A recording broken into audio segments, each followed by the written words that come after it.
নমস্কার সবাইকে, প্রতিমা ভেজ কুকিংয়ে সবাইকে স্বাগতম। আজ আমি তোমাদের সাথে ভিন্ন ধরনের এক পটল ভাজা রেসিপি শেয়ার করব। এখানে আমি লম্বা লম্বা দেখে পটল নিয়েছি, আর এই পটলটা কিন্তু একটু সোজা দেখে নিতে হবে, বাঁকা হলেও চলবে। পটলটা ছিলে দুই পাশ থেকে চিকন চিকন ফালি ফালি করে কেটে নিয়েছি। এবারে পটলগুলোতে মশলা মাখিয়ে নেব। প্রথমে দিয়ে দিচ্ছি পরিমাণ মতো লবণটা চারিদিকে সমানভাবে ছড়িয়ে দিয়ে দিচ্ছি। এবার দিয়ে দেব হলুদ গুঁড়াও চারিদিকে সমান করে দিয়ে দিতে হবে। হলুদ গুঁড়া দেওয়া হয়ে গেছে। এবার দেব মরিচ গুঁড়া। পরিমাণ মতো মরিচ গুঁড়াটা চারিদিকে দেওয়া হয়ে গেছে। এবার পটলের গায়ে মশলাগুলো মাখিয়ে নেব। একটা পটল তুলে হাত দিয়ে ঘষে ঘষে মশলাগুলো মাখিয়ে নিচ্ছি, আর একইভাবে সবগুলো পটলের মশলা মাখিয়ে নেব। এবার এই পটলগুলো ভেজে নেব। চুলায় প্যান বসিয়ে দিয়েছি। এবার দিয়ে দেব তেল। এখানে আমি সয়াবিন তেল দিয়ে দিচ্ছি। অল্প তেল দিয়েই এই পটলটা ভেজে নেওয়া যাবে।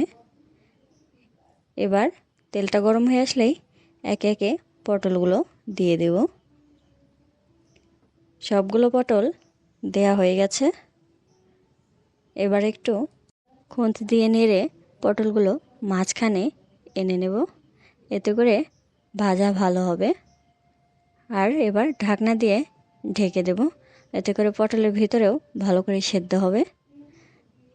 কিছু সময় ঢাকনা দিয়ে ঢেকে রেখেছিলাম। এবার ঢাকনাটা তুলে ভাজাগুলো উল্টে পাল্টে নেব, আর চুলার আঁচটা মিডিয়াম রেখে পটলগুলো ভেজে নেব। এই পটল কাটার সময় খেয়াল রাখতে হবে পটলের দুই পাশ থেকে যে ফালি ফালি করে কেটে নিয়েছি সেগুলো যেন মাঝ বরাবর চলে না আসে। মাঝ বরাবর একটু ফাঁকা করে রাখতে হবে, এতে করে ভাজার সময় পটলগুলো ছেড়ে যাবে না। এবার ঢাকনাটা তুলে আবারও পটলগুলো উল্টে পাল্টে নেব। যে কোনো ছোটোখাটো অনুষ্ঠান বলো, সেই অনুষ্ঠান বাড়িতে যদি এইরকম পটল ভাজা করা যায় তাহলে কিন্তু মন্দ হয় না। এই পটল ভাজা দিয়ে কিন্তু গরম গরম ভাত খেতে খুবই মজা লাগে। আজকের এই রেসিপিটা দেখে তোমরাও একবার এরকম করে পটল ভাজা বানিয়ে খেয়ে দেখবে। আশা করি খুবই ভালো লাগবে, আর কেমন লাগলো সেটাও কিন্তু জানাতে ভুলবে না।